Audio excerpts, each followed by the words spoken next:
The story of Stalingrad does not begin in the ruins of the city itself.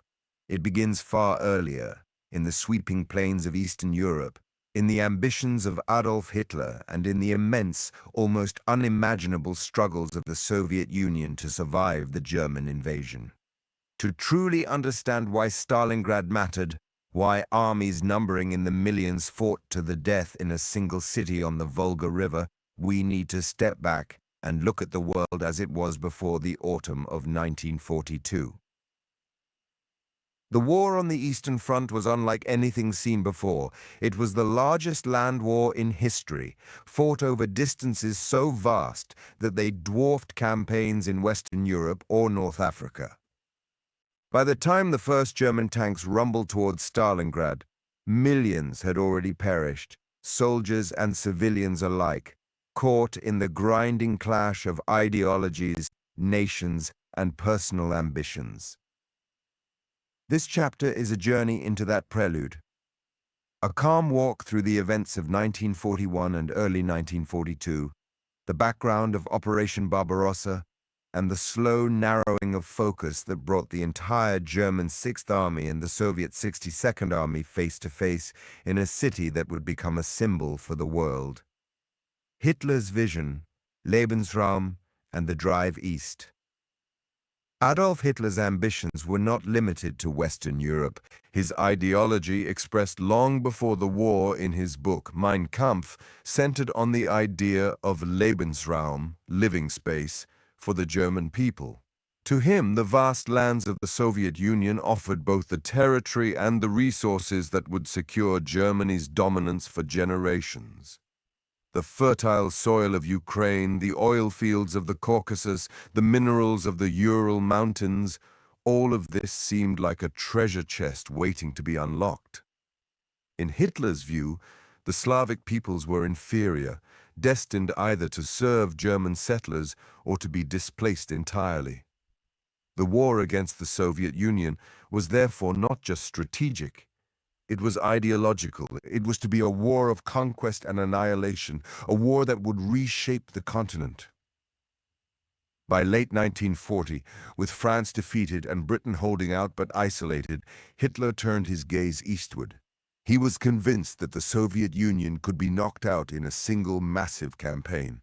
His generals prepared the largest invasion force the world had ever seen. Operation Barbarossa, the invasion of the Soviet Union. On June 22, 1941, the German Wehrmacht launched Operation Barbarossa. More than 3 million German soldiers, supported by hundreds of thousands of troops from allied nations such as Romania, Hungary, and Finland, crossed the Soviet frontier. The front stretched from the Baltic Sea in the north to the Black Sea in the south. The opening was devastating. The Soviets, caught off guard despite warnings, suffered catastrophic losses in the first weeks. Entire armies were encircled and destroyed in massive pockets. By the end of 1941, millions of Soviet soldiers had been killed or captured. German panzers thundered eastward and Luftwaffe bombers darkened the skies. The speed of the German advance was breathtaking. Smolensk fell, then Kiev, then vast swathes of Ukraine. By autumn, German troops were within striking distance of Moscow itself.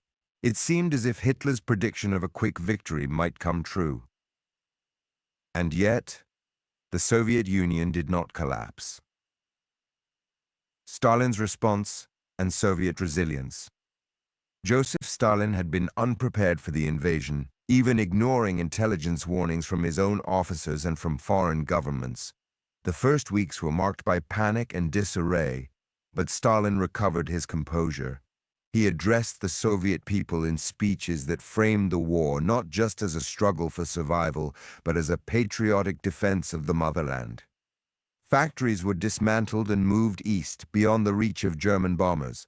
Millions of workers, men and women alike, toiled under extraordinary conditions to re-establish production.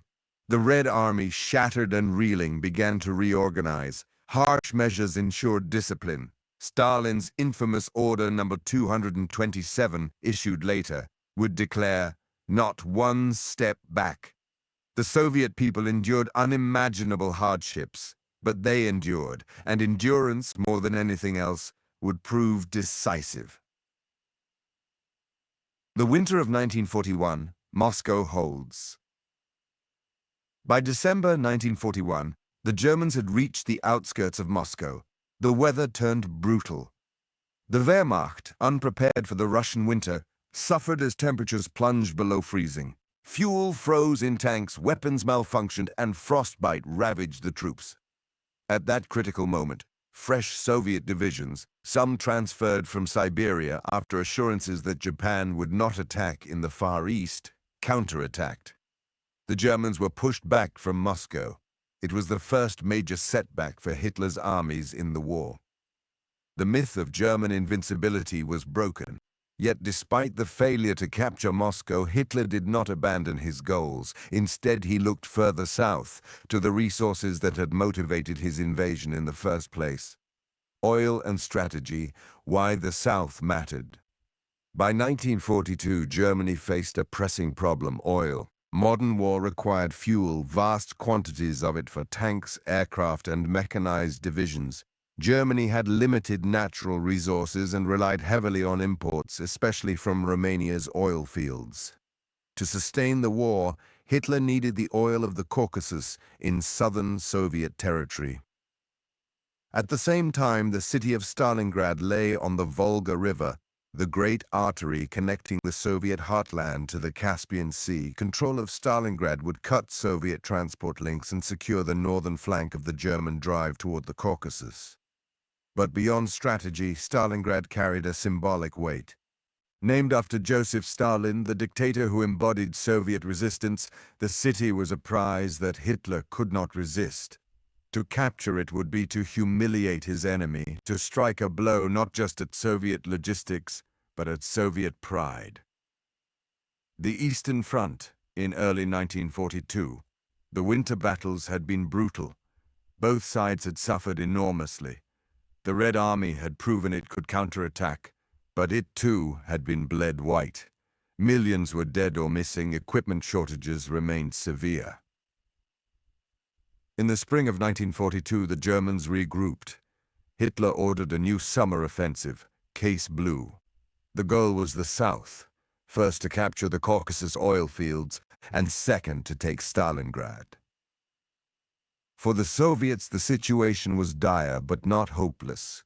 They had learned from their mistakes. Commanders like Zhukov and Vasilevsky were rising to prominence. The Red Army was growing in skill, if not yet in confidence. The Soviet people, scarred by the horrors of 1941, steeled themselves for another year of war. Why Stalingrad?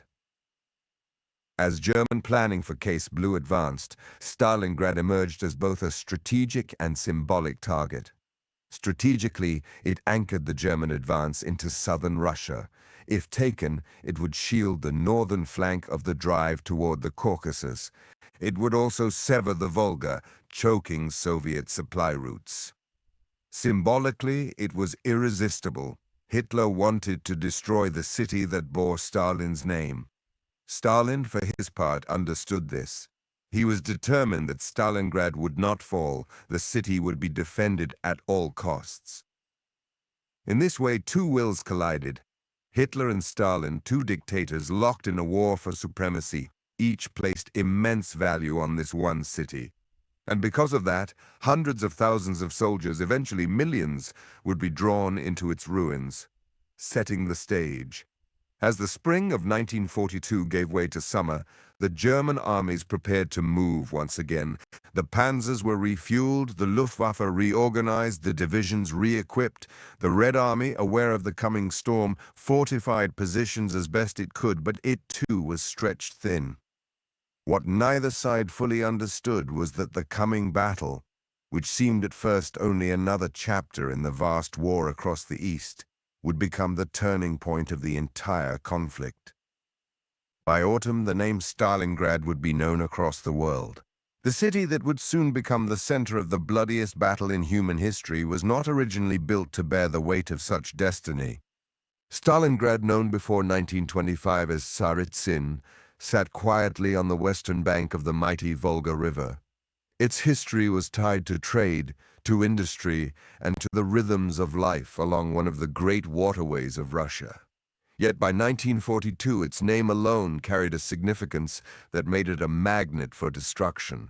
It bore the name of Joseph Stalin, the leader of the Soviet Union. And in a war that was as much about symbols as it was about strategy, that fact alone turned it into a prize that Adolf Hitler could not resist. But Stalingrad was more than a name. It was a vital node in the Soviet Union's industrial and transportation network. Its factories produced tractors, machinery, and during the war, tanks and weapons. Its river docks funneled supplies from the south to the heart of Russia. To lose it would be to fracture the Soviet defense of the south. To hold it would be to anchor Soviet survival on the Volga. This chapter is about Stalingrad itself. The city, its geography, its industries, its people, and its dual significance as both a strategic stronghold and a symbolic fortress. Before the first German soldier set foot inside its streets, Stalingrad had already become the center of a struggle far larger than itself. A river city on the Volga River, stretching more than 2,000 miles from northwest Russia down to the Caspian Sea, was the lifeblood of the Soviet Union. Barges carried grain, oil, coal, and manufactured goods along its length. The Volga was a highway for commerce and supply, one that tied together the agricultural south, the industrial centers, and the distant reaches of the Soviet Empire. Stalingrad sat on the western bank of this river, roughly midway along its length. Its position was more than convenient, it was strategic. The city overlooked a bend in the river, a natural crossing point and hub for river traffic. Whoever controlled Stalingrad could disrupt movement up and down the Volga. For the Soviets, the Volga was irreplaceable. In 1942, oil from the Caucasus flowed northward along the river. Grain from the steppes was shipped to central Russia. Factories inland depended on the river routes. To have Stalingrad fall into German hands would be to place a knife at the Soviet Union's jugular vein. The industrial heartbeat. By the 1930s, Stalingrad was no longer just a trading town. It had become a centerpiece of Soviet industrialization. Stalin's 5-year plans had transformed the city into a factory hub. The Dzerzhinsky tractor factory was among the largest of its kind, producing machines that symbolized the push for modern agriculture. When the war began, that same factory turned to producing tanks for the Red Army. There were also the Barricady Ordnance Factory and the Krasny Oktyabr, or Red October, steelworks. Together, they provided weapons, artillery, and steel essential to the Soviet war machine. These plants were massive complexes, sprawling with furnaces, machine shops, and smokestacks that belched smoke into the sky. They were difficult to bomb into uselessness, and in 1942 they would become fortresses as Soviet defenders clung to them street by street, wall by wall. The industrial landscape of Stalingrad made it uniquely suited to defensive warfare. The ruins of factories once bombed became natural strongpoints. Rubble could be turned into barricades, collapsed walls into snipers' nests. Every machine hall, every basement, every courtyard could serve as a bunker. A city of workers and civilians. Before the war reached its streets, Stalingrad was home to around 500,000 people. Its residents were factory workers, clerks, traders, students, and families. Many lived in communal apartments, typical of Soviet urban planning. Life was not easy, but it was steady. When the war came closer, civilians were drawn into the effort of fortifying the city. Men and women dug trenches, erected barricades, and built defenses. Workers continued to produce weapons even as bombs began to fall. Women and teenagers often shouldered tasks in factories, keeping production alive when men were conscripted. Yet the city was not evacuated fully before the battle began. Tens of thousands of civilians remained when the fighting reached its heart. For them, the battle would be a nightmare of constant bombing, starvation, and fear. Stalingrad was not only a battlefield, it was a home, torn apart before the eyes of its people. Geography as destiny. The physical layout of Stalingrad played a crucial role in shaping the battle to come. The city stretched for miles along the Volga, a ribbon of factories, housing, and infrastructure that hugged the riverbank. Its length made it difficult to defend, but its depth, pressing back into hills and gullies, gave defenders natural cover. The terrain beyond Stalingrad was the open steppe. To the west lay rolling plains, vast and exposed, offering little natural protection. This openness had enabled the Germans to advance quickly across southern Russia, but once they reached the city's edge, the terrain turned against them. Streets, alleys, courtyards, and industrial complexes broke their momentum. The Volga itself was both lifeline and trap. It allowed supplies and reinforcements to cross from the east under constant German bombardment, but it also hemmed in the defenders, leaving no retreat. For the Soviets, there could be no fallback position. They were pressed against the river. Stalingrad as a symbol. Strategic importance alone does not explain why Stalingrad became the center of a titanic struggle. The name of the city transformed it into a symbol. For Hitler, capturing a city named after Stalin was a matter of prestige. It would be a propaganda victory to present to the German people, proof that the Soviet leader could not even defend his own city. For Stalin, the stakes were personal. To lose Stalingrad would be unthinkable. He ordered that it be defended at all costs. Retreat was forbidden. The city became a line in the sand, a place where Soviet willpower would be tested before the eyes of the world. This clash of symbols turned Stalingrad into something more than geography. It became a duel between two men, between two systems, between two visions of the world. Each side understood that its reputation, its morale, and its future were tied to this city on the Volga. German overconfidence and Soviet determination. As German forces prepared for the 1942 summer offensive, many officers underestimated Soviet resilience. After the massive defeats of 1941, it was easy to believe that one more push could topple the Soviet Union. Stalingrad seemed attainable, almost inevitable. But for the Soviets, desperation bred determination. Every street could be turned into a fortress, every citizen a fighter. The memory of Moscow's defense in the winter of 1941 gave them confidence that even the most powerful enemy could be resisted. Thus, even before the first shots were fired in Stalingrad itself, both sides were primed for a fight to the bitter end. The Germans believed victory was within reach. The Soviets believed survival depended on holding the city. The calm before the storm. In the early months of 1942, Stalingrad still lived as a functioning city. Barges moved along the Volga. Workers went to their shifts. Children attended schools. Yet in the distance, the thunder of war grew louder. German armies advanced across the steppe. Bombing raids became more frequent. The horizon carried the shadow of what was to come. Some civilians were evacuated, but many stayed. They dug trenches, built shelters, and prepared as best they could. Life carried on, but with a tension that was impossible to ignore. In hindsight, the calm of those months seems haunting. The city was poised on the edge of catastrophe. Why Stalingrad could not be ignored. In the larger picture of the war, one might ask, why did so much come down to one city? Why did the Germans not simply bypass Stalingrad, leaving it behind as they pressed toward the Caucasus oil fields? The answer lies in a mixture of strategy and ego. Strategically, leaving Stalingrad unconquered would have left a dangerous Soviet stronghold on the German flank, threatening supply lines to the south. Symbolically, Hitler wanted Stalingrad. His obsession with prestige, with symbolic victories, drew him in. On the Soviet side, the refusal to abandon the city reflected both necessity and pride. The Volga had to remain open, and Stalin, no less than Hitler, was unwilling to let his namesake city fall without a fight. The result was inevitable. Both sides locked themselves into a confrontation that neither could afford to lose. The stage is set. By the summer of 1942, all the elements were in place. The German Wehrmacht, strengthened by reinforcements and fueled by the ambition of Case Blue, marched eastward. The Soviet Red Army, battered but learning, prepared its defenses.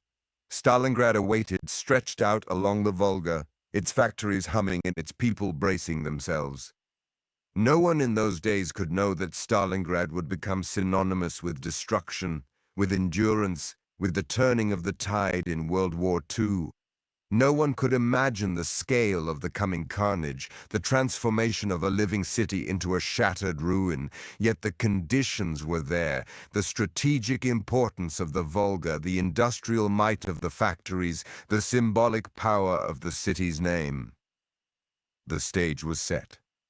The curtain was about to rise on the greatest urban battle in history. By the spring of 1942, the Eastern Front was once again preparing to erupt into violence. The winter had been cruel. The German Wehrmacht had been forced to retreat from the gates of Moscow, stumbling back through snow and mud, exhausted, frostbitten, and shaken.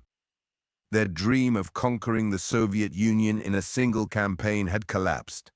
But in Berlin, Adolf Hitler was not discouraged. He still believed victory was possible. He only needed to adjust his strategy, to shift his focus. The new plan, devised in the months following the Moscow setback, was ambitious. It was called Case Blue, or Fallblau in German.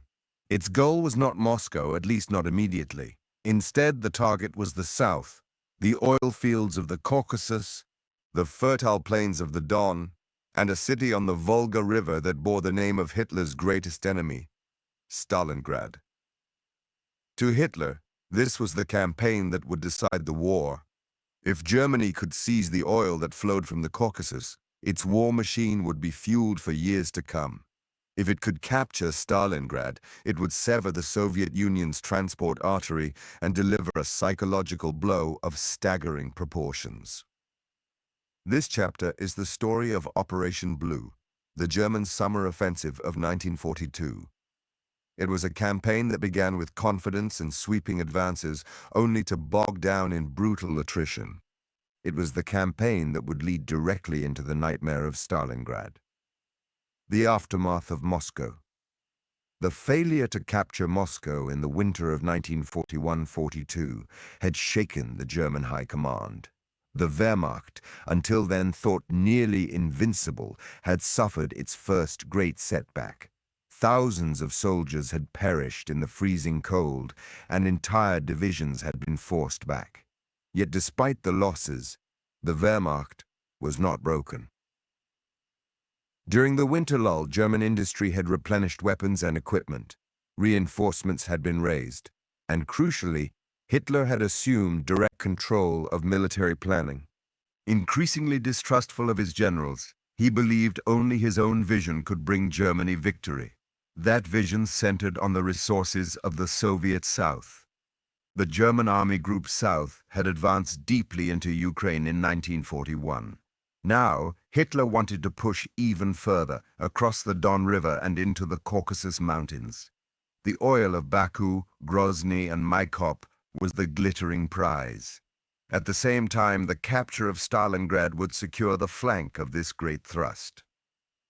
Planning Operation Blue. The plan for Operation Blue was vast. Army Group South, numbering hundreds of thousands of men, would spearhead the offensive. Panzers, infantry, artillery, and aircraft would all be committed. The attack would begin in the summer, when the ground was dry and the long days favored movement. The objectives were clear but ambitious. First, secure the Don River region. Then split the advance. One part would drive south into the Caucasus, the other east towards Stalingrad. In doing so, Germany hoped to cut the Soviet Union in half, seize its resources, and bring Stalin's regime to collapse. Hitler, always attentive to prestige, emphasized the importance of Stalingrad. Though many of his generals considered bypassing the city, he insisted it must be taken. The name alone made it irresistible. The Soviet situation. On the Soviet side, the winter of 1941-42 had brought relief, but also exhaustion. The counteroffensives around Moscow had saved the capital, but at enormous cost. Millions were dead, wounded, or captured. Equipment was scarce. Entire regions of the country lay in ruins. Yet the Soviet Union was not finished. Factories relocated beyond the Urals were beginning to produce tanks, aircraft, and guns at increasing rates. Fresh divisions were being trained. The Red Army was battered, but it was still standing. Stalin and his generals knew the Germans would attack again in 1942. The question was where. Many believed Moscow would remain the primary target. Defensive preparations were concentrated there. When the German blow fell in the south, it took the Soviets by surprise. The opening moves. Operation Blue began on June 28, 1942. The German 4th Panzer Army and 2nd Army struck into the Kursk region, driving eastward. Almost immediately, Soviet defenses began to crack. The Wehrmacht, with its mastery of combined arms, tanks, infantry, artillery, and air support, pushed relentlessly forward. The Soviets, unprepared for the scale of the attack in the south, struggled to respond. Entire units were encircled and destroyed. By mid-July, German forces had crossed the Don River and were pushing toward Voronezh, threatening to break the Soviet line wide open. The speed of the advance rekindled memories of the Blitzkrieg of 1941. Once again, German troops seemed unstoppable. Once again, Soviet armies were retreating, leaving behind wrecked vehicles, abandoned villages, and desperate civilians. The drive to the Don. As July wore on, the Germans pressed deeper into Soviet territory. Their panzers surged across the steppe, capturing towns and crossings. Luftwaffe aircraft dominated the skies, bombing Soviet positions and strafing retreating columns. The Soviets fought back fiercely, but the German momentum was undeniable. By late July, Army Group South had reached the Great Bend of the Don River. The Caucasus seemed within reach. Hitler, emboldened, ordered his forces to split, one arm south toward the oil fields, the other east toward Stalingrad. This division of forces would later prove costly. By splitting his strength, Hitler stretched his armies thin. But at the time, confidence ran high. Victories seemed assured. Civilian flight and despair. As the German advance thundered forward, civilians fled in massive numbers, villages emptied. Long columns of refugees trudged eastward, carrying what little they could on carts or on their backs. For many, there was no escape. The speed of the German advance outpaced the ability of civilians to flee. Countless families were trapped, caught between armies, exposed to hunger and violence. In cities like Voronezh and Rostov, fierce battles raged through the streets. Civilians hid in basements as shells rained down. For them, the war was not about strategy or prestige. It was survival in its rawest form. Hitler's obsession with Stalingrad. By late July, the path to the Caucasus lay open. Yet Hitler's attention increasingly fixated on Stalingrad. His generals urged him to prioritize the oil fields, but he would not listen. To him, the capture of Stalingrad was essential. It would secure the Volga, cut Soviet transport, and humiliate Stalin. He issued orders making the city a priority target. German propaganda began to speak of the coming conquest of Stalingrad as if it were inevitable. In Hitler's mind, the fall of the city would be the jewel in the crown of Operation Blue. The Soviet counterblows. Though stunned by the German offensive, the Soviets did not remain passive. Desperate counterattacks were launched along the Don.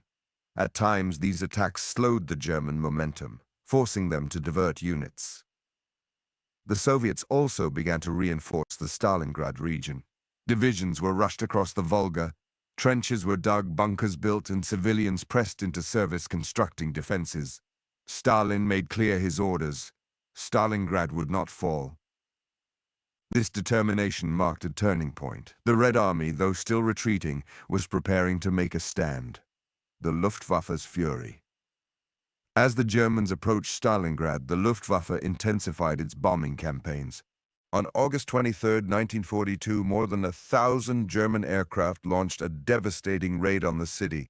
Bombs rained down for hours, turning whole districts into blazing infernos. Wooden houses went up in flames, factories crumbled. Thousands of civilians were killed in a single day.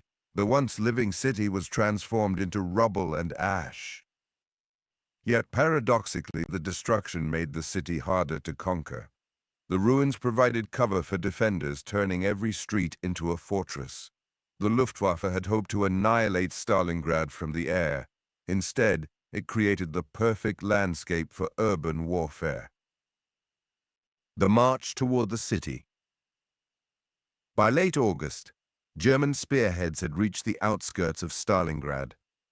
Soldiers gazed across the steppe at the smoldering skyline. They believed they were on the verge of victory. Soviet resistance had been fierce, but the momentum seemed unstoppable. The Red Army, however, had other plans. Reinforcements streamed into the city across the Volga, ferried under fire by small boats. General Vasily Chuikov, soon to become famous as the commander of the 62nd Army, prepared to defend the city street by street. The stage was set.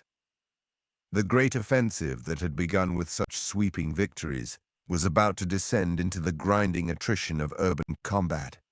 Operation Blue, conceived as a grand drive to secure resources and territory, would be consumed by the battle for a single city. A campaign of contradictions. Operation Blue revealed the contradictions at the heart of Hitler's strategy. On one hand, it was rational. Germany desperately needed oil and the Caucasus promised it. On the other hand, it was driven by obsession, the capture of Stalingrad for prestige. By dividing his forces, Hitler jeopardized both objectives. The thrust into the Caucasus stretched supply lines across vast distances, while the assault on Stalingrad drained resources into a brutal urban battle. Instead of reinforcing one another, the two operations undermined each other. Still, in the summer of 1942, few in Germany doubted success. Victories had been dazzling. Soviet armies had crumbled before. Surely Stalingrad would fall just as Kiev and Smolensk had the year before. Few imagined the disaster that awaited. Prelude to the Inferno. As August turned to September, the Germans entered Stalingrad. Soldiers advanced through ruined suburbs across fields littered with debris.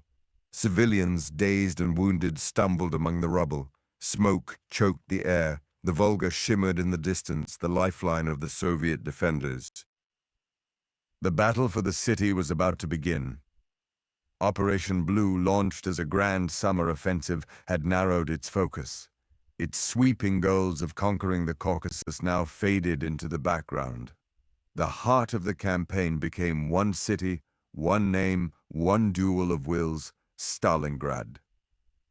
The world would soon learn that the road to the Caucasus ended not in triumph, but in ruins along the Volga.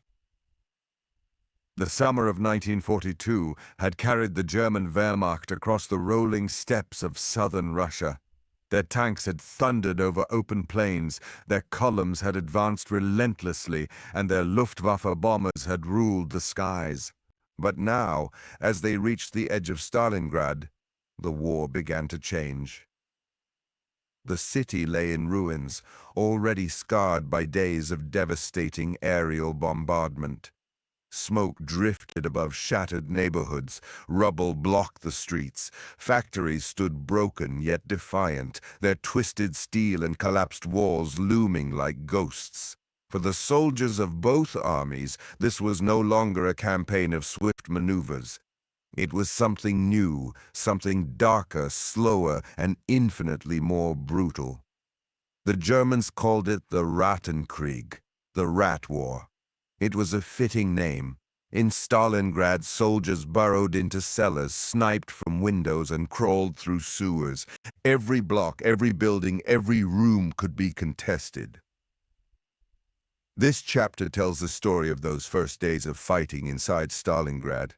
It is a descent into the inferno of urban warfare where armies that had once swept across continents found themselves reduced to clawing over piles of bricks. The bombardment of August 23rd, 1942. The battle for the city began with fire. On August 23rd, 1942, the Luftwaffe unleashed one of the most devastating raids of the war. More than 1,000 German aircraft roared over Stalingrad. High-explosive bombs, incendiaries, and machine gun fire poured down. Houses burst into flame. Entire districts crumbled. Streets filled with smoke so thick it blotted out the sun. Civilians who had not been able to flee the city huddled in basements, shelters, and cellars, listening as the world above them collapsed. Estimates suggest that more than 40,000 civilians were killed in a single day of bombing. Yet despite the destruction, Stalingrad did not die. Its factories continued to produce weapons, its defenders continued to prepare, and its ruins, ironically, made it more defensible.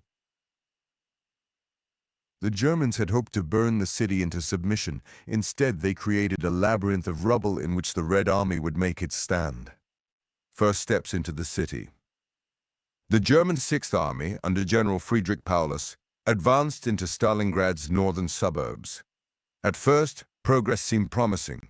Columns of infantry pushed forward, tanks rumbled along broad avenues, and the Volga glimmered in the distance. But the deeper they moved, the more the nature of the battle changed. Streets were blocked by debris. Snipers fired from hidden nests. Small Soviet units launched sudden counterattacks from cellars and side streets. What had once been an open offensive slowed to a crawl. Entire companies were reduced to clearing single buildings. To advance one block might take hours. To capture one factory might require days of fighting. The Red Army's strategy, hugging the enemy. Soviet commanders led by General Vasily Chukov of the 62nd Army knew they could not match the Germans in open maneuver warfare. Instead, they developed a grim but effective tactic, hugging the enemy.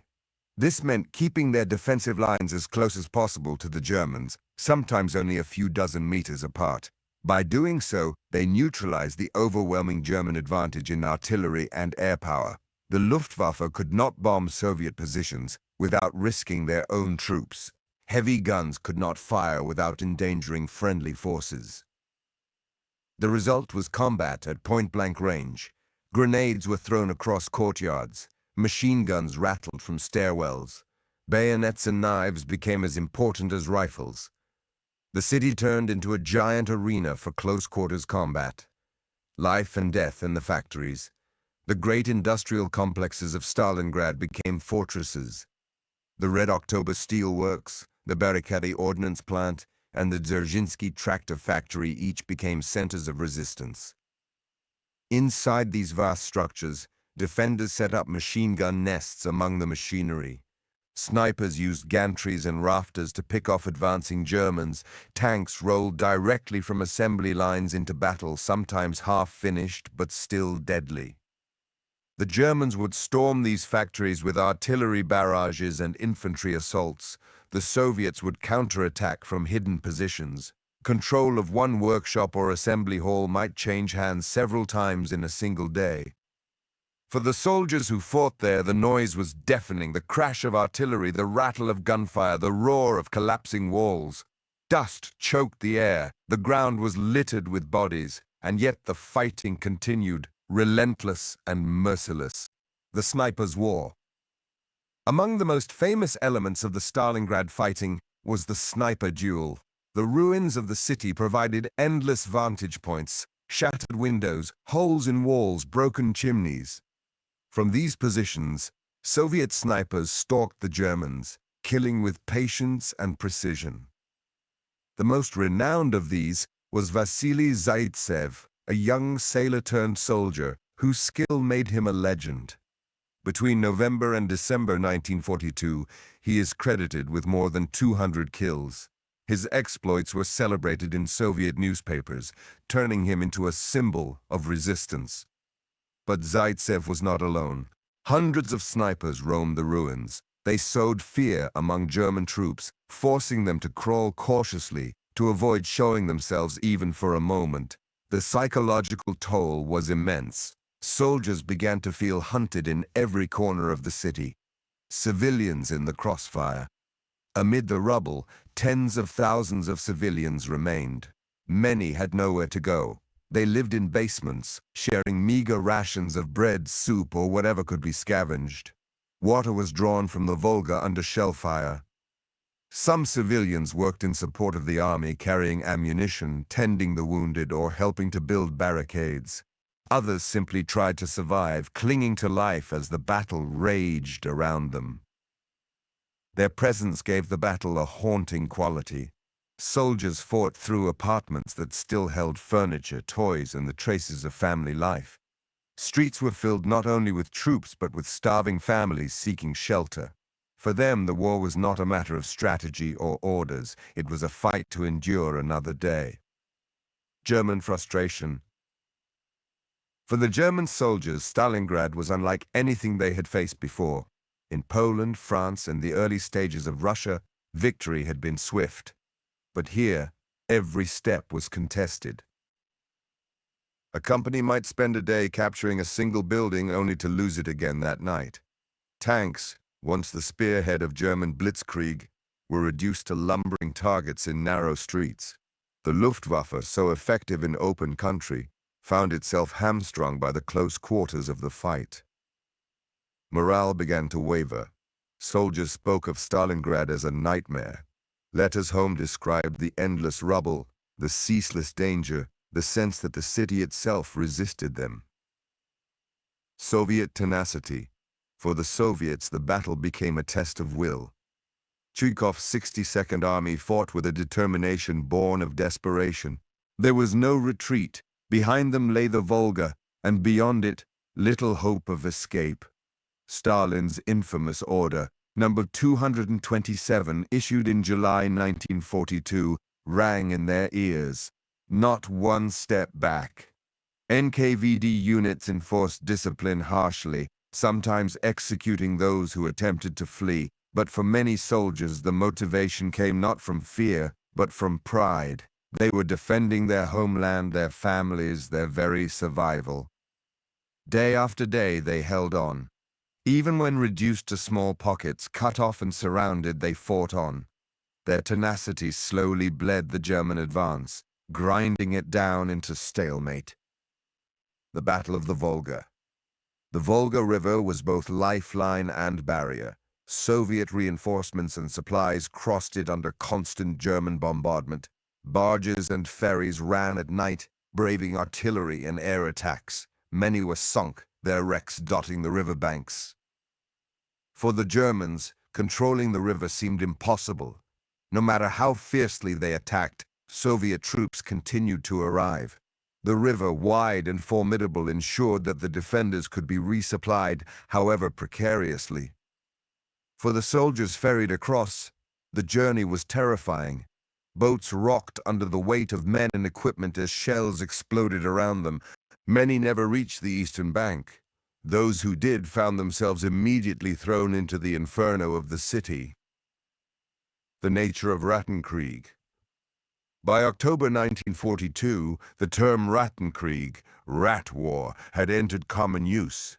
It captured the essence of the battle. Soldiers moved like rats, crawling through holes, scurrying through ruins, appearing suddenly from hidden places. Front lines were fluid, often only a wall apart. At night, positions might shift silently, with units infiltrating enemy territory without large battles. The boundaries of control were constantly blurred.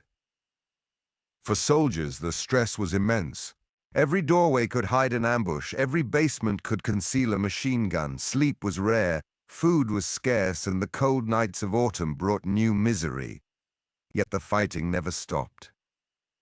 The slow grind.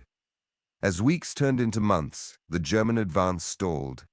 They controlled much of the city, but key strongholds, factories, riverbanks, and certain districts remained in Soviet hands. The cost was staggering. Casualties mounted on both sides, ammunition and supplies dwindled. Winter approached, bringing freezing temperatures and snow, yet neither side relented. The battle had become more than a struggle for a city. It had become a symbol of willpower, of endurance, of sacrifice. The inferno engulfs all. By late autumn of 1942, Stalingrad was no longer a city. It was a wasteland of rubble and fire, of shattered buildings and frozen corpses. The Volga ran red with blood. The cries of the wounded echoed in ruins that had once been homes and schools. And yet the battle raged on. The Germans pressed forward, convinced victory was within reach. The Soviets clung to their positions, determined that Stalingrad would not fall. What had begun as a grand summer offensive across the steppe had been reduced to a brutal contest for a single street, a single house, a single room. Operation Blue had led the Germans to Stalingrad. Now, in its ruins, they would find not triumph but the seeds of their destruction. The German Sixth Army had entered Stalingrad with high expectations. They believed the city would fall quickly, as so many others had before. But as the weeks turned into months, they discovered that this battle would be unlike anything they had ever faced. At the heart of this resistance was the Soviet 62nd Army, commanded by General Vasily Chuikov, and behind them, the will of the Soviet people, embodied in Stalin's uncompromising orders. To understand the defense of Stalingrad is to understand a remarkable story of defiance, of soldiers and civilians who held their ground on the banks of the Volga, even when everything seemed lost. Stalin's orders: not one step back. In July 1942, as German forces pressed deeper into Soviet territory, Joseph Stalin issued Order Number 227. Its message was blunt: not one step back. Retreat was forbidden. Any soldier who abandoned his position without orders would face execution. Commanders who allowed retreats would be punished. The order established special blocking detachments, often composed of NKVD troops, whose duty was to shoot deserters and ensure discipline by force if necessary. It was a harsh measure, reflecting the desperation of the moment. Yet Order Number 227 was more than fear. It carried a symbolic weight. It told the Soviet people that the time for retreat was over, that this was the moment to stand and fight. For the defenders of Stalingrad, pressed against the Volga with no escape, the order was both a threat and a rallying cry. General Chuikov and the 62nd Army. The man tasked with holding the city was General Vasily Chuikov. Rough, uncompromising, and fiercely determined, Chuikov embodied the spirit of the defense. He took command of the 62nd Army in September 1942 at a time when its situation was dire. Chuikov understood the nature of the fight. He knew the Soviets could not outmatch the Germans in firepower or mobility. Instead, he turned the ruins of Stalingrad into a trap. He encouraged his troops to fight as close to the enemy as possible, to cling to the Germans like a sleeve. By doing so, they neutralized German artillery and air support. His leadership was direct and personal. Chuikov often visited frontline positions, sharing the dangers of his soldiers. He believed that survival depended on stubbornness. Every street, every house, every room had to be defended. If forced back, his soldiers were to dig in at the next corner. There was no final line, only endless resistance. Life along the Volga. The Volga River, flowing behind Soviet positions, was both salvation and peril. It was the only route by which reinforcements, supplies, and ammunition could reach the defenders. Ferries and barges crossed it constantly, braving artillery and Luftwaffe attacks. The journeys were terrifying. German planes strafed the waters. Shells exploded around the boats. Many sank before reaching the eastern bank, yet still the crossings continued, night after night. Soldiers stepped off onto the ruined embankments, often under fire, and immediately entered the battle. The river also carried the wounded back to the east. Men too injured to fight were ferried across, often in the same boats bringing reinforcements in. For many, the Volga was the last sight they would ever see. Its waters symbolize both connection and confinement. The defenders could be resupplied, but there was no retreat. The Volga was behind them, and beyond it no sanctuary. Their task was simple: hold Stalingrad or die trying. Civilians in the defense. Tens of thousands of civilians remained trapped in Stalingrad when the battle began. For them, survival was intertwined with the defense. Many joined directly in the war effort. Women and teenagers carried ammunition to the front, helped dig trenches, and worked in factories that continued to produce weapons amid the bombardment. Others became nurses, caring for the wounded in makeshift hospitals. Cellars and basements were turned into aid stations where civilians and soldiers alike endured the horrors of battle. But the suffering was immense. Food was scarce, shelter precarious, and the constant threat of bombs and shells turned daily life into a nightmare. Civilians endured hunger, cold, and fear, yet their presence gave the battle a human depth. Soldiers fought not only for orders, but for the families still hiding in the ruins. Holding the riverbank. One of the most critical aspects of the defense was maintaining control of the western bank of the Volga. If the Germans had reached the river in full force, the Soviet position in Stalingrad would have collapsed. Chuikov knew this, and he committed his men to hold narrow strips of land at all costs.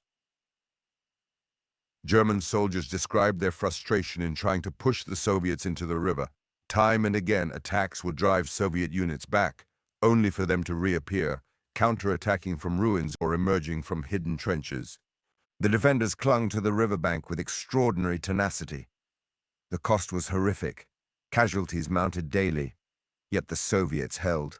Their resistance ensured that reinforcements could still cross, and that the fight in Stalingrad would continue. The role of Soviet women. Women played a remarkable role in the defense. Beyond their presence as civilians enduring bombardment, many fought directly. Female snipers, machine gunners, and medics served in the front lines. Snipers, in particular, became an important part of Soviet defense.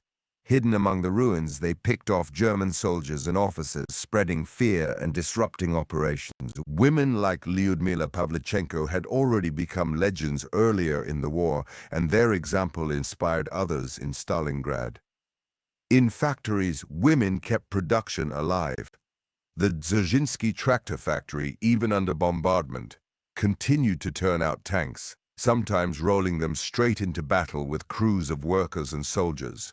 These stories became part of Soviet propaganda, but they were also real expressions of determination. The tactics of resistance. The Soviet defense of Stalingrad was marked by improvisation and ingenuity. Units were often cut off, isolated in small pockets. Communication was difficult, supplies limited, yet they adapted. Snipers hunted from unexpected angles. Soldiers mined stairwells and doorways. Machine guns were hidden in collapsed walls. At night, small groups infiltrated German positions, striking suddenly and withdrawing. Every building became a potential fortress. Famous among them was Pavlov's house, a 4-story apartment building defended by Sergeant Yakov Pavlov and his platoon. For weeks, they held off repeated German assaults, fortifying the structure with barbed wire mines and overlapping fields of fire. It became a symbol of Soviet stubbornness. Such stories were not isolated. Across the city, similar acts of defiance took place daily. The psychological battle. The defense of Stalingrad was not only physical, it was psychological. For the Germans, the city became a nightmare of invisible enemies and relentless resistance. For the Soviets, it was a test of endurance. Propaganda played a role. Soviet newspapers and radio broadcasts celebrated heroes, told stories of bravery, and emphasized the importance of the fight. The message was clear: Stalingrad was the line between survival and destruction. For soldiers in the ruins, the psychological burden was immense. They lived with constant noise, hunger, and danger. Sleep was rare, food minimal, yet they drew strength from the belief that they were part of something larger, that by holding Stalingrad, They were saving their country. Reinforcements and rotation. Despite the chaos, the Soviet command managed to rotate units through the city. Fresh divisions crossed the Volga, while exhausted ones were withdrawn. The process was never smooth, often conducted under fire, but it allowed the defense to maintain some level of effectiveness. The Germans, by contrast, had fewer opportunities to rest. Their units remained locked in combat, suffering attrition day after day. This difference slowly tilted the balance, though at the time it was hard to see. The spirit of defiance. By late autumn of 1942, the German army controlled much of Stalingrad. Yet the Soviets still held key positions along the riverbank and in the factories. The Germans had expected victory in weeks. Instead, they found themselves mired in endless combat. The spirit of defiance in Stalingrad became legendary. Soldiers swore they would rather die than surrender. Civilians endured hunger and bombing but refused to abandon the city. Zhukov himself declared that the 62nd Army would hold Stalingrad or be buried in its ruins. This defiance was not just stubbornness, it was strategic. By holding the city, the Soviets tied down enormous German forces. By refusing to yield, they bought time for preparations elsewhere. The Volga holds. The defense of Stalingrad was one of the most remarkable feats of World War II. Against overwhelming odds, the Soviets held their ground. They clung to the banks of the Volga, fighting in ruins, enduring unimaginable suffering. Their resistance turned the city into a graveyard for German hopes. What had begun as a confident offensive became a grinding stalemate. And as the Soviets held far from the front lines, their commanders were preparing something even greater, a counterblow that would change the course of the war. The story of Stalingrad was not yet complete, but in those months of defense, amid rubble and fire, the Soviets showed the world that defiance could hold back even the mightiest of armies. By the autumn of 1942, the battle for Stalingrad had become a stalemate of exhaustion and blood. The German Sixth Army had poured itself into the ruins of the city, fighting block by block, determined to wrest it from Soviet hands. General Friedrich Paulus's troops controlled most of Stalingrad, yet they could not quite dislodge the stubborn Soviet defenders clinging to the riverbank. For Adolf Hitler, victory seemed close. Stalingrad, though battered and half destroyed, appeared to be on the verge of collapse. He pressed his commanders to finish the job, believing that soon he would be able to announce to the world that the city bearing Stalin's name had fallen to German arms. But beneath the surface of this apparent German success, the Soviets were preparing something extraordinary. While Paulus and his men struggled amid the rubble, Soviet commanders were planning a counteroffensive on a scale that would dwarf anything yet attempted on the Eastern Front. Its code name was Operation Uranus. Soviet planning, patience in the midst of desperation. The Soviet High Command, the Stavka, had watched the battle unfold with grim attention. The defense of Stalingrad, though costly, had achieved something vital. It had drawn the bulk of the German Sixth Army into a narrow front, bogged down in urban fighting. Behind the lines, Generals Georgy Zhukov and Alexander Vasilevsky studied the situation. They saw an opportunity not simply to defend Stalingrad, but to transform the entire war. If they could encircle the German forces, cutting them off from retreat and supply, they might annihilate an entire army. The key lay not within Stalingrad itself, but in the flanks. The German Sixth Army was supported by Allied forces, Romanian, Hungarian, and Italian divisions, stretched thin across the steppe to the north and south. These troops, brave as many were, lacked the training, equipment, and morale of the Germans. Their anti-tank defenses were weak. Their supply lines were fragile. Zhukov and Vasilevsky recognized that these flanks were the weak points. A powerful strike against them could break through, encircle Paulus's army in Stalingrad, and trap it in a vast pocket. The build-up. Throughout the autumn of 1942, the Soviets prepared in secrecy. Trains rumbled across the steppe, carrying tanks, artillery, and fresh divisions. Hidden in forests and camouflaged beneath netting, these forces gathered beyond German sight. Soviet industry, relocated east of the Urals, had begun to pour out equipment in astonishing numbers. T-34 tanks rolled off assembly lines, their designs simple, rugged, and effective. Artillery pieces, mortars, and ammunition arrived in mass. Meanwhile, the Germans remained fixated on the city itself. Paulus begged for reinforcements, for more supplies, but his pleas often went unanswered. Hitler, obsessed with capturing Stalingrad, diverted resources southward to the Caucasus or elsewhere along the front. By November, the Soviets had amassed more than 1 million men, thousands of tanks and guns, and swarms of aircraft. They were ready to strike. The weather turns. As autumn deepened, the weather shifted. The mild days of early October gave way to chilling winds. Frost coated the steppe, snow began to fall, temperatures dropped, turning the ground hard and the air bitter. For the Germans, ill-prepared for another Russian winter, it was a foreboding sign. Supplies of warm clothing were short, fuel was scarce. Soldiers already worn down by months of fighting shivered in thin uniforms, their breath turning to frost in the cold air. The Soviets, better acclimated and increasingly well-supplied, waited for the moment to unleash their counterblow. November 19, 1942. Operation Uranus begins. At dawn on November 19, 1942, the silence of the steppe was shattered. Soviet artillery, massed in huge batteries, opened fire with a thunderous barrage. The earth shook as thousands of shells exploded across Romanian positions north of Stalingrad.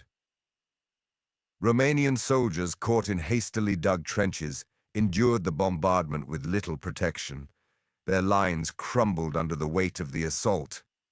Moments later, waves of Soviet tanks and infantry surged forward. T-34s smashed through weak anti-tank defenses, scattering men and horses. By the end of the first day, the northern flank of the German position was collapsing. Entire Romanian divisions were in retreat or destroyed, leaving yawning gaps in the line. The next day, November 20th, the Soviets struck to the south of Stalingrad. Again, their target was Romanian forces, stretched thin and poorly equipped. The results were the same: a breakthrough, rapid and unstoppable. The Soviet advance. As the attacks pressed forward, Soviet armored columns poured through the gaps. Their objective was clear: to meet behind Stalingrad and encircle the German Sixth Army. On the frozen steppe, the advance moved with astonishing speed. Villages fell one after another. German units sent to shore up the lines were swept aside or overwhelmed. The vast plains, once an advantage for blitzkrieg, now worked in favor of the Soviets. Tanks could roll for miles without resistance. German commanders recognized the danger, but their resources were too thin. Paulus, trapped in the city, could not maneuver effectively. Requests for withdrawal or breakout were denied by Hitler, who insisted that Stalingrad must be held at all costs. The encirclement closes.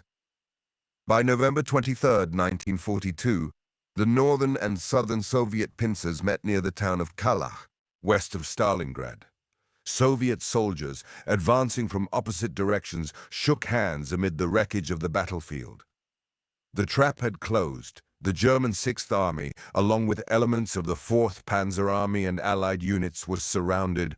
More than 250,000 Axis troops were caught in a vast pocket stretching across Stalingrad and the surrounding steppe.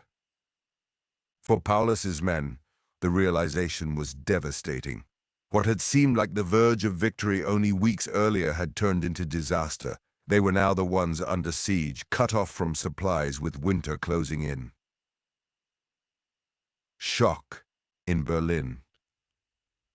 The news reached Berlin with the force of a thunderclap. Hitler was enraged, refusing to believe the reports at first. He insisted that the Sixth Army could hold out, that relief would come. He forbade Paulus from attempting a breakout. Instead, he promised that supplies would be flown in, that the Luftwaffe would sustain the army from the air. But those promises were hollow.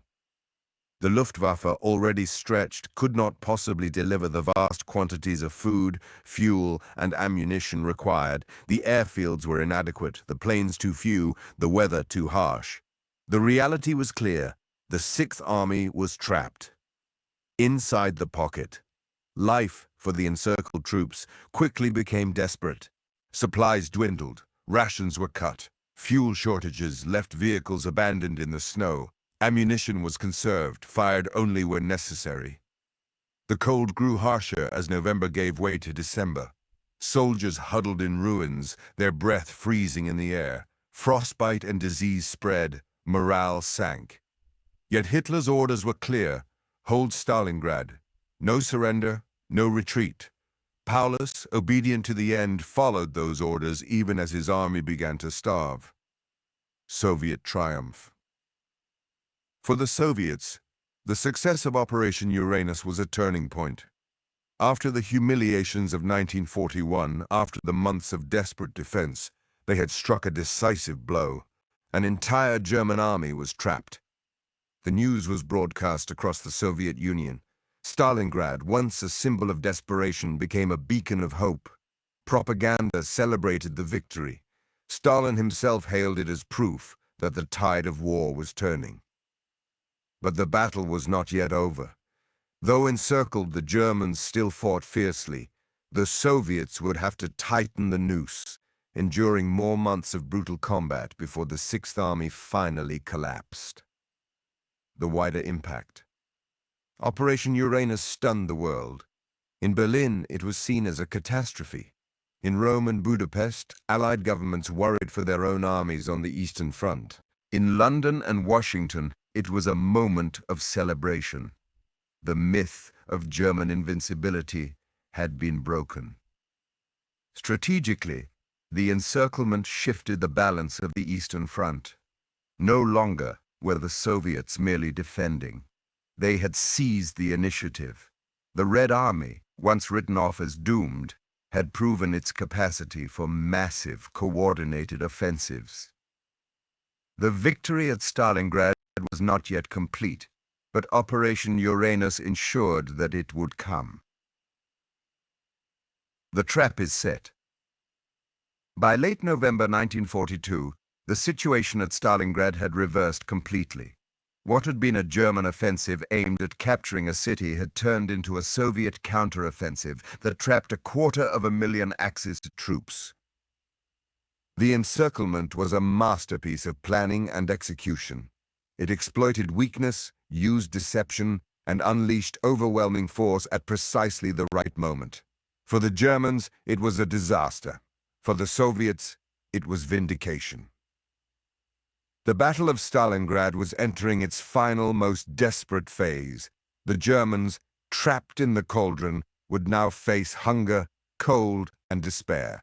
The Soviets, tightening their grip, prepared to deliver the final blow. The tide of war had turned. When the jaws of Operation Uranus closed in November 1942, more than 250,000 Axis troops found themselves trapped in and around Stalingrad. The once proud German Sixth Army, along with elements of the 4th Panzer Army and Allied divisions, was suddenly encircled. Cut off from the outside world, pressed against the ruins of the city and the frozen steppe, they entered a nightmare from which few would emerge. Historians call it the Stalingrad Cauldron.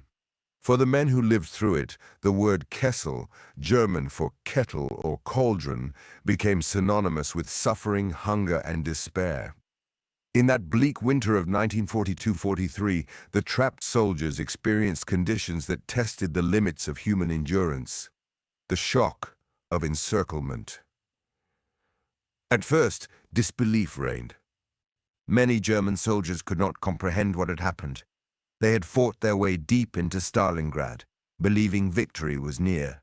Now they were the ones surrounded, their supply lines severed. Officers reassured their men that this was temporary. relief would come. Hitler promised that the Luftwaffe would supply the Sixth Army by air, and that Field Marshal Erich von Manstein was preparing a rescue operation. Soldiers clung to these assurances, telling themselves that the Führer would not abandon them. But as the days turned into weeks, and the reality of their isolation became clear, optimism gave way to grim endurance. The promise of the Luftwaffe. Hitler's order was explicit. The Sixth Army would hold its ground in Stalingrad. There would be no breakout attempt. Instead, Hermann Göring, head of the Luftwaffe, promised that the army could be supplied by air. The numbers told a different story. To sustain more than 250,000 men, the army needed at least 600 tons of supplies each day: food, ammunition, medicine, and above all, fuel. The Luftwaffe had neither the aircraft nor the capacity to deliver such quantities. At best, in favorable weather, they managed 100–150 tons. Often, it was much less. Winter weather made matters worse. Snowstorms, fog, and bitter cold grounded planes. Soviet fighters and anti-aircraft guns claimed many transports. Airfields outside the pocket, hastily prepared, were inadequate. Planes that did land often struggled to take off again on icy runways. The result was catastrophic. Supplies trickled in, but never enough. Soldiers went hungry. Ammunition grew scarce. Horses, once used to haul guns, were slaughtered for food. The dream of aerial resupply became a cruel illusion. Hunger and starvation. By December, hunger dominated life in the cauldron. Rations were cut drastically. Soldiers received thin soup, a few slices of bread, sometimes a scrap of horse meat. The caloric intake was far below what was needed for survival in freezing conditions. Men grew weak, their bodies wasting away. Letters and diaries describe soldiers gnawing on frozen turnips, boiling leather equipment to make broth, or fighting over scraps. When horses ran out, attention turned to stray dogs, then anything remotely edible. Starvation hollowed cheeks, dulled eyes, and weakened morale. Units that had once been disciplined and proud now struggled simply to find the energy to stand guard or march across snow. The grip of winter. The Russian winter bore down mercilessly. Temperatures plunged to 20, 30, sometimes even lower. Soldiers without proper winter gear shivered in inadequate coats, their boots worn thin. Frostbite claimed fingers, toes, noses, ears. Weapons froze. Machine guns jammed. Fuel solidified in tanks. Vehicles became useless hulks in the snow. Men huddled in cellars or dugouts, burning whatever wood they could find. Furniture, doors, even books, to keep warm. The cold seeped into every aspect of life. Wounds refused to heal. Frost turned spilled blood into dark ice. Corpses lay frozen in grotesque poses, preserved by the chill. Soldiers stepped over them daily, numb to the horror. Disease and desperation. With hunger and cold came disease. Dysentery spread rapidly in unsanitary conditions. Lice infested uniforms, spreading typhus. Wounds became infected. Medical supplies were almost non-existent. Doctors and medics did what they could, but without bandages, antibiotics, or painkillers, their efforts were often futile. Hospitals overflowed with the sick and dying. Men lay on straw pallets, moaning in agony, while overworked staff tried in vain to care for them. The psychological toll was equally severe. Soldiers wrote of nightmares, of despair, of a sense of doom. Some clung to faith, others to fatalism. Discipline frayed. Desertion was impossible, but morale plummeted. Letters from the pocket. The human side of the cauldron emerges vividly in the letters and diaries that survived. Soldiers wrote to families, often with censored or self-censored words, yet between the lines desperation showed. One soldier described boiling horse bones for soup, scraping every bit of marrow. Another wrote of comrades collapsing from hunger. A third confessed that he no longer believed in relief. "We are abandoned," he scrawled, "and we know it." Many letters never reached their destinations. They were lost when couriers were shot down or intercepted by Soviet troops. For the families back home, silence replaced news. Command in the cauldron. General Friedrich Paulus, commander of the Sixth Army, faced an impossible situation. Loyal to Hitler, he obeyed the order to hold Stalingrad. He hoped for relief from Manstein's planned counteroffensive, codenamed Operation Winter Storm, but as weeks passed, he saw little progress. Paulus was not a charismatic leader. He was meticulous, obedient, and cautious. In the cauldron, he struggled to inspire his men. Critics later argued that he lacked the will to defy Hitler and attempt a breakout. Yet to disobey would have meant dishonor and perhaps execution. Around him, his staff tried to maintain order. Reports were written, orders issued, positions marked. But the reality was chaos, starving soldiers, dwindling ammunition, and collapsing defenses. Soviet pressure tightens.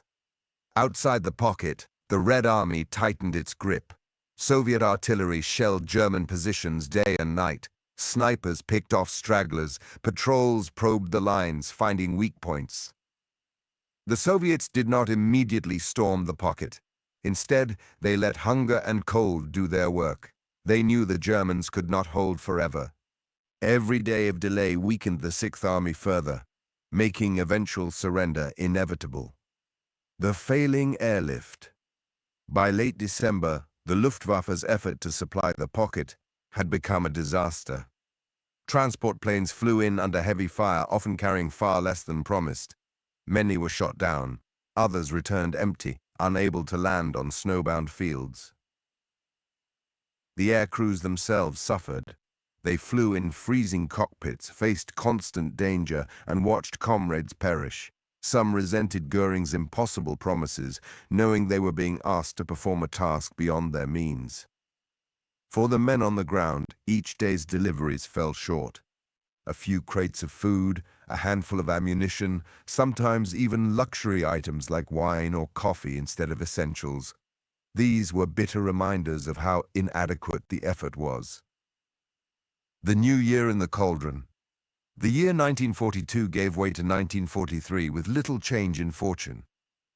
On New Year's Eve, German soldiers lit small fires, shared meager rations, and thought of home. Some sang quietly, others prayed. Many simply sat in silence, too weak or dispirited to celebrate. For them, the new year brought no hope of relief. They knew that time was running out. The collapse of hope.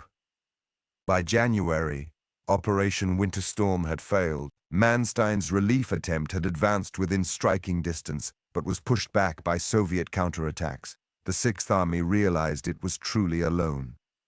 Hunger reached unbearable levels. Men collapsed from exhaustion, horses were gone, food was gone, even firewood was scarce. Soldiers scavenged endlessly, their survival instincts reduced to animal desperation. Morale crumbled.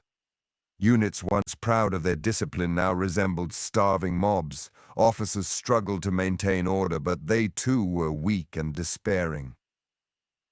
Civilians in the cauldron. Amid the soldiers were civilians, thousands of Russian inhabitants trapped in Stalingrad.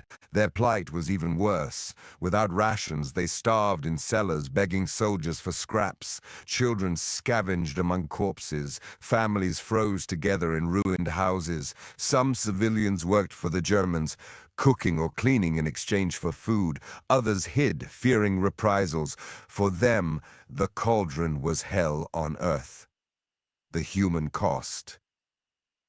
By the end of January 1943, tens of thousands of soldiers were dead. Many more were dying. Frozen corpses lined the streets and filled trenches. The smell of decay mingled with smoke and snow. For those still alive, survival was the only thought. Yet even survival seemed impossible. With no food, no fuel, no relief, and no escape, the Sixth Army was doomed. Life in the Kessel. The story of life inside the Stalingrad cauldron is a story of human suffering on a colossal scale. It is hunger gnawing at empty stomachs, cold biting into flesh, disease spreading through lice-infested uniforms. It is men reduced to shadows of themselves, clinging to hope long after hope was gone. The German Sixth Army, once a formidable force, had become a starving mass of men trapped in ruins. Hitler's refusal to allow retreat, Göring's false promises of air supply, and Paulus's obedience combined to seal their fate. For the Soviets, the cauldron was a grim but vital success. By trapping the Sixth Army, they had turned the tide of the war. For the men inside, it was a slow descent into despair. Soon, the end would come, not in relief or victory, but in surrender. But before that final act, the men of the Sixth Army endured weeks of unimaginable hardship, their lives consumed by the frozen cauldron of Stalingrad. The winter of 1942-43 settled heavily over the steppe, blanketing the ruins of Stalingrad in snow and ice. Inside the cauldron, the German Sixth Army was dying. Hunger, cold, and disease had reduced one of the Wehrmacht's proudest formations to a shadow of its former self. The men who had once advanced across Europe now huddled in cellars and ruins, waiting for an end they could no longer postpone. In Berlin, Adolf Hitler still demanded that the Sixth Army hold its ground. He declared that Stalingrad would never be abandoned, that victory was still possible. But for the soldiers inside the pocket, reality was unavoidable.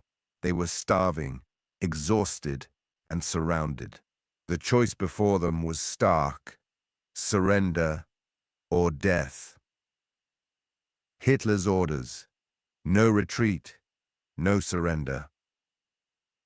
From his headquarters, Hitler followed the battle with obsession. Reports from Paulus's staff painted a grim picture, but Hitler refused to accept the truth. He insisted that Stalingrad must be held at all costs. To retreat, he believed, would be both a strategic disaster and a humiliation. In late January 1943, as the situation deteriorated further, Hitler promoted Friedrich Paulus to Field Marshal. The rank carried symbolic weight. No German Field Marshal had ever surrendered in battle. Hitler expected Paulus either to fight to the last man or to take his own life. But Paulus, though loyal, was not suicidal. He chose another path: life in the final days. By January, conditions inside the pocket had become unbearable. Soldiers subsisted on a few hundred calories a day.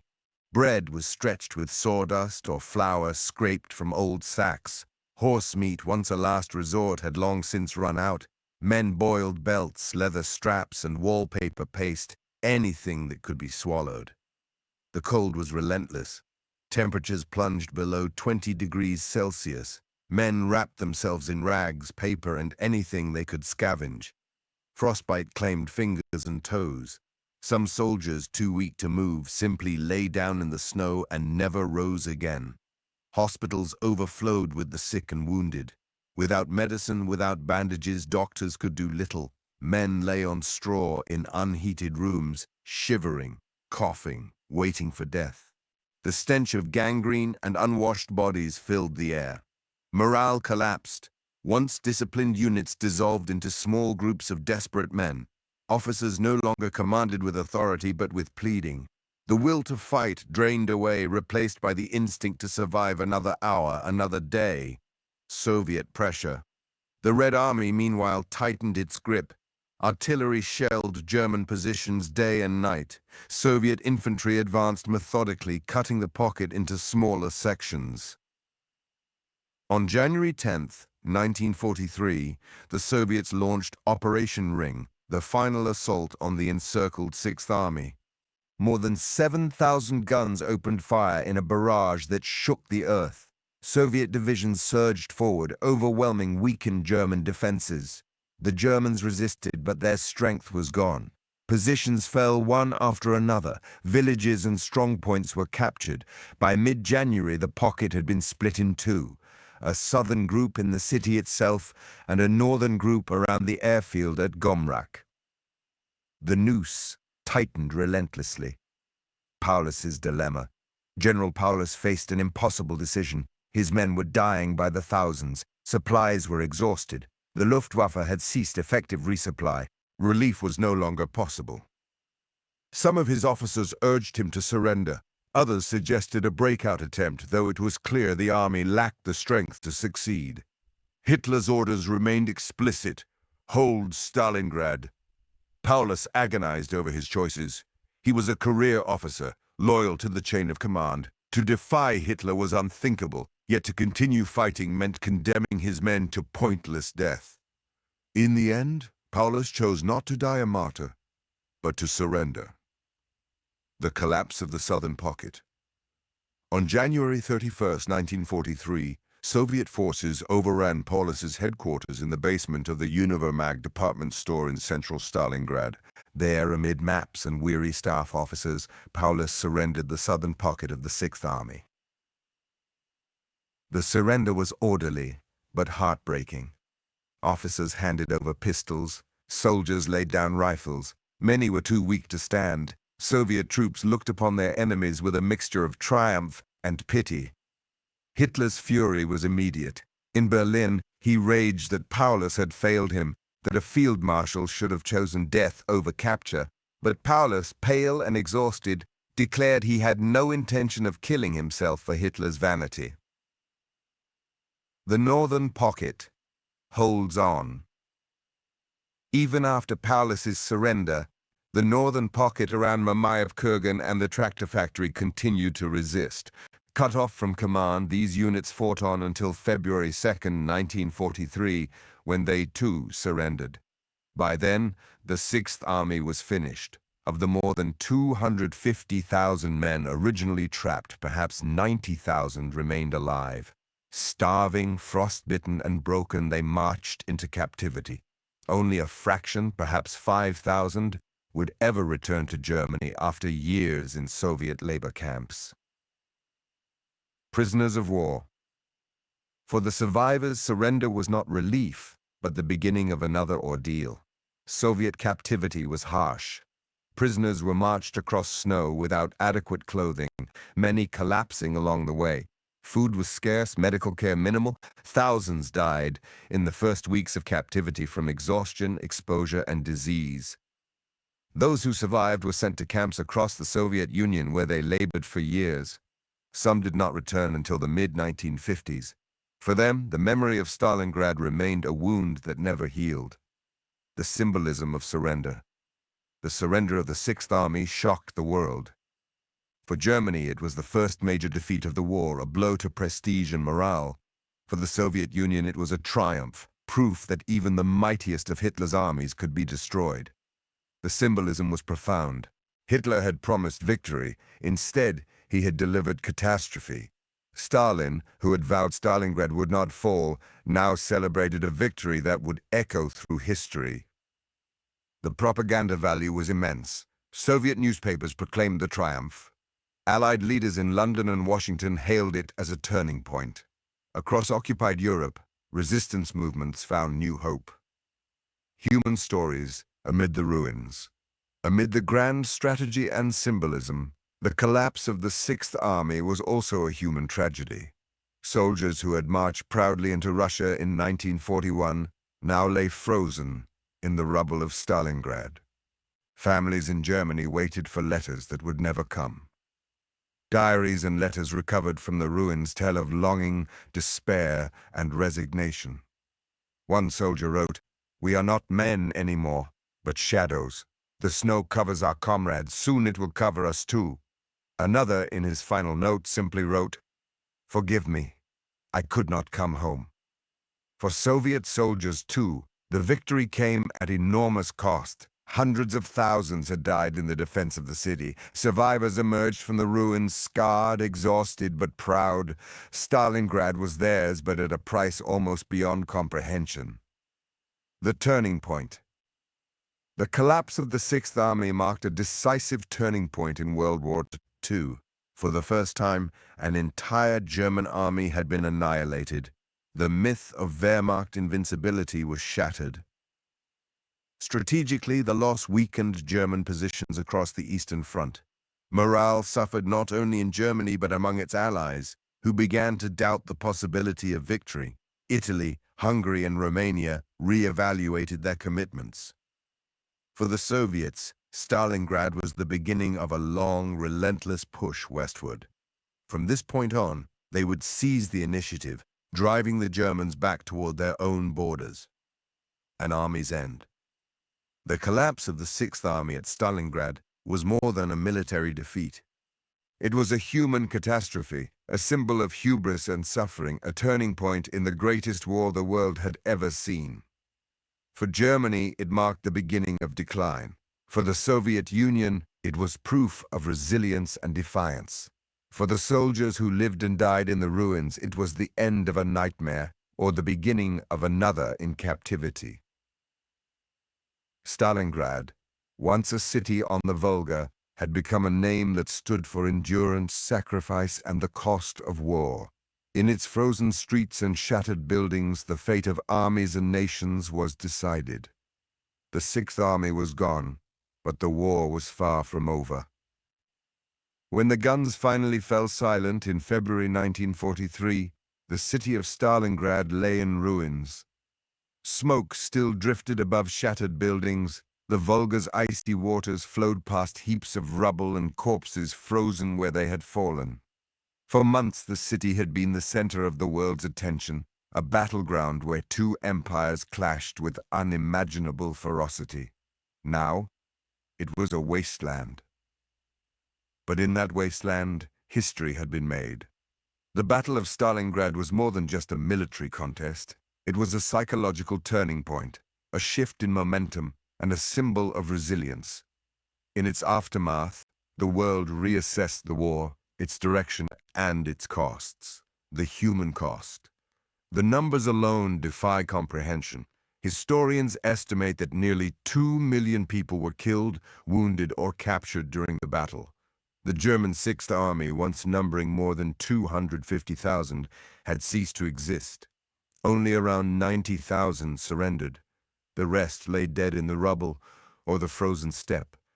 Of those captured, only a fraction would ever see Germany again. The Soviets, too, paid a staggering price. More than 1 million soldiers were killed or wounded in the defense of the city and the surrounding offensives. Civilian casualties added another layer of tragedy. Tens of thousands of residents perished in the bombing raids of August 1942 alone, and countless more died of hunger, cold, or violence during the months of fighting. Walking through Stalingrad in the aftermath meant encountering death at every turn. Streets were clogged with debris and corpses. Cellars were filled with the dead. Entire neighborhoods had been erased. Survivors moved among the ruins like ghosts, searching for relatives, food, or shelter. The battle's human toll was a reminder that victory and suffering were inseparable. A broken city, Stalingrad itself was unrecognizable. Photographs taken in early 1943 show a city reduced almost entirely to rubble. Factories were gutted shells, their machinery twisted and melted. Apartment blocks were hollowed-out skeletons. Streets were cratered, blocked by debris and wreckage. Yet amid the devastation, life persisted. Survivors began to rebuild even as the war raged on. Makeshift shelters were erected. Families returned to shattered homes, repairing walls with whatever materials they could find. Soviet authorities prioritized restoring industry. Factories were cleared of rubble and restarted, sometimes while bodies still lay buried beneath the floors. For years, Stalingrad would remain a scarred city, but for the Soviet Union, its ruins were also a monument, a symbol of sacrifice and endurance. Shockwaves in Germany. News of the defeat struck Germany like an earthquake. For months, Nazi propaganda had promised victory. The German people had been told that Stalingrad was almost taken, that the Red Army was collapsing.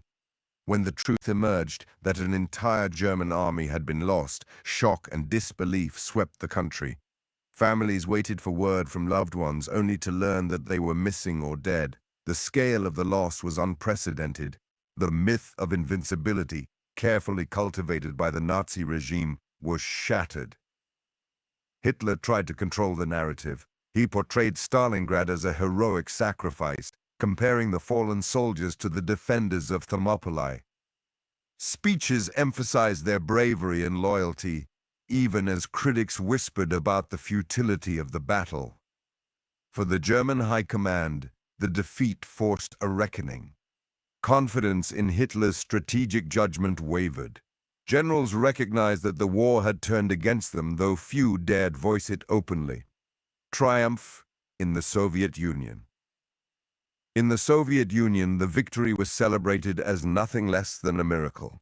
After the disasters of 1941 and the near collapse of 1942, Stalingrad proved that the Red Army could not only defend but also destroy an enemy.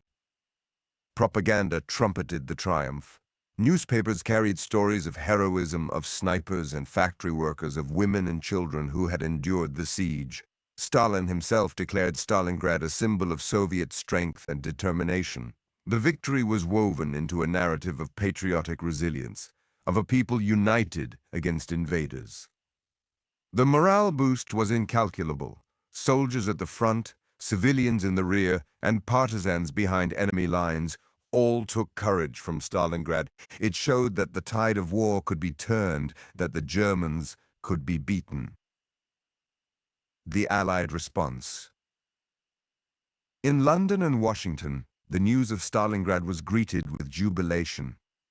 Allied leaders hailed it as a turning point in the war.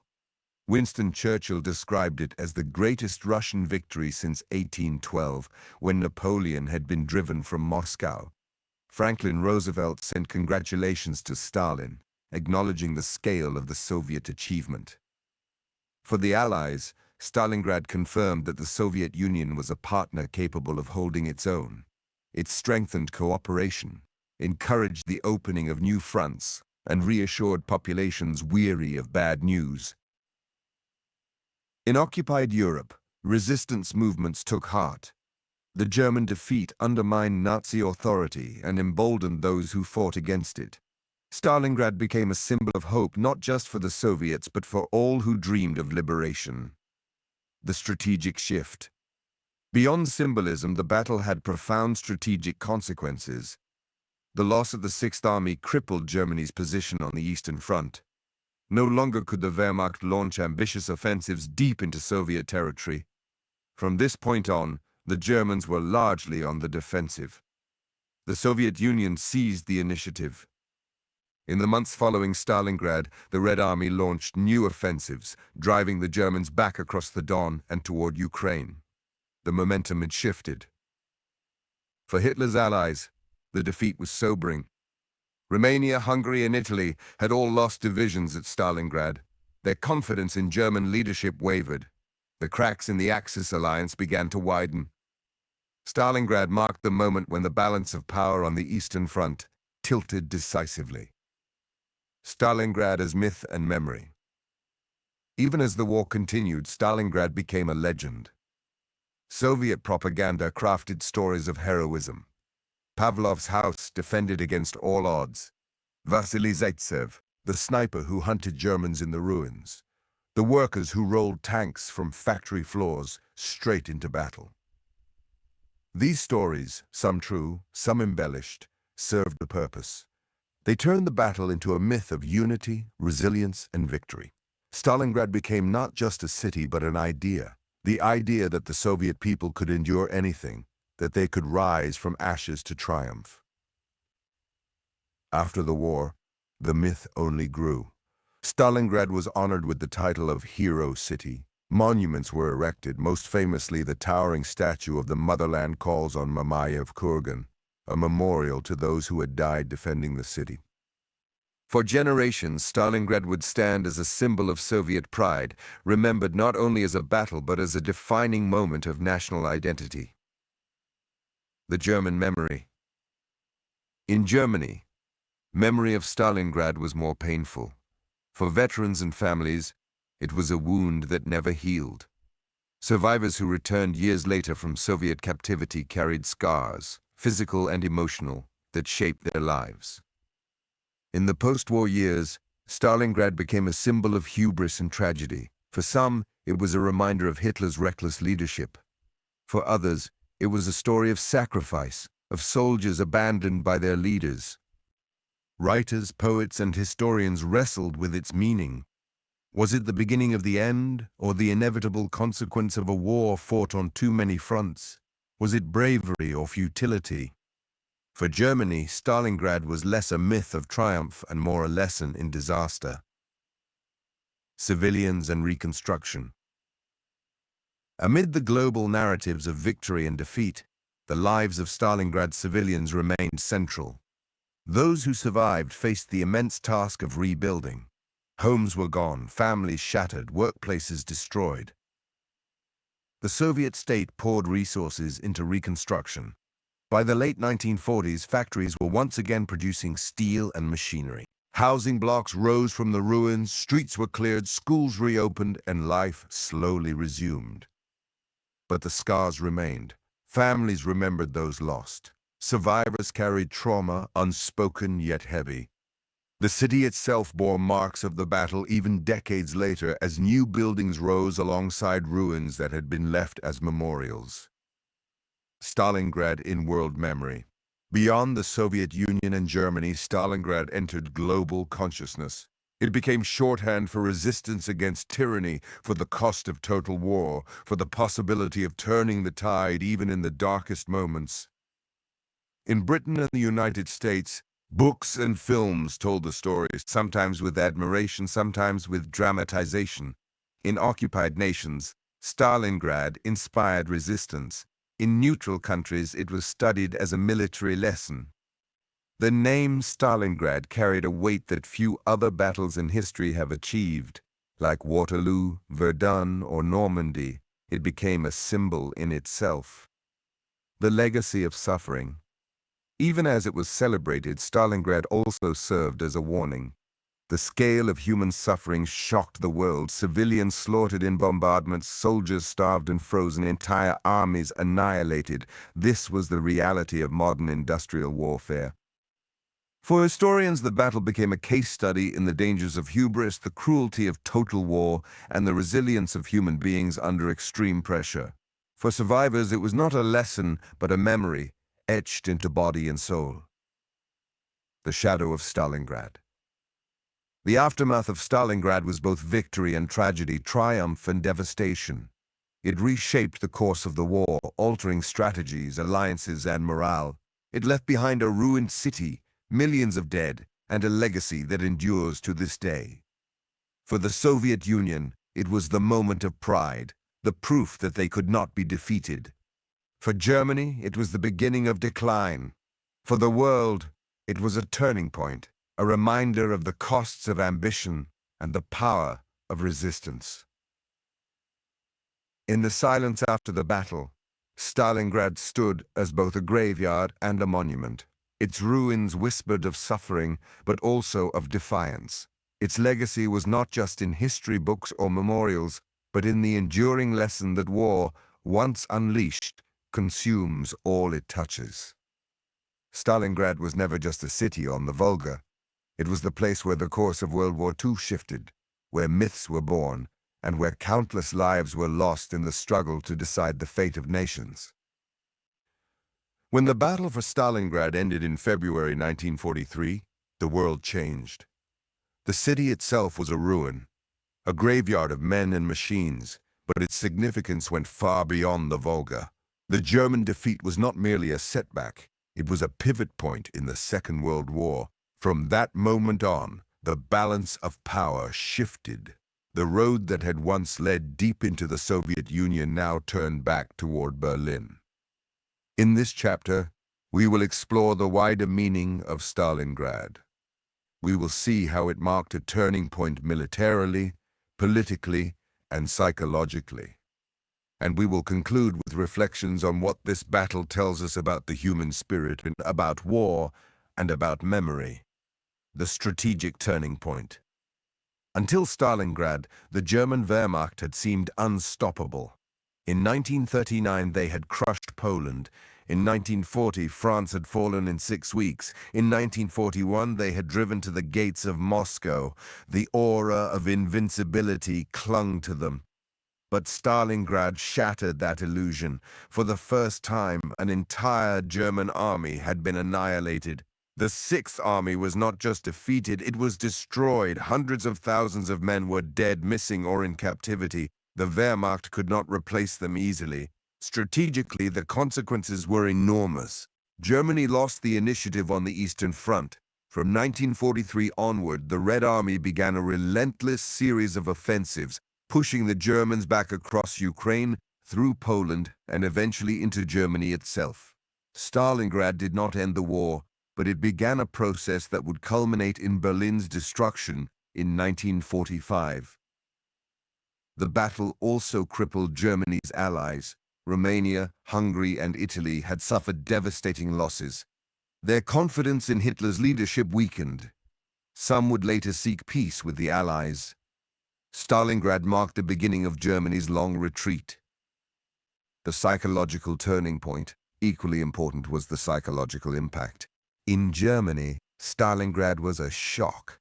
Propaganda had promised victory, and families had believed their sons were on the verge of conquering Russia. The reality, that an entire army had vanished, was devastating.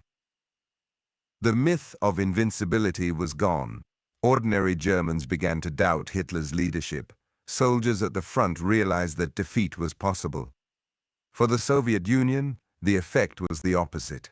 Stalingrad was proof that they could triumph. After the disasters of 1941, after the retreats and losses, this was vindication. Morale soared. The Red Army gained confidence.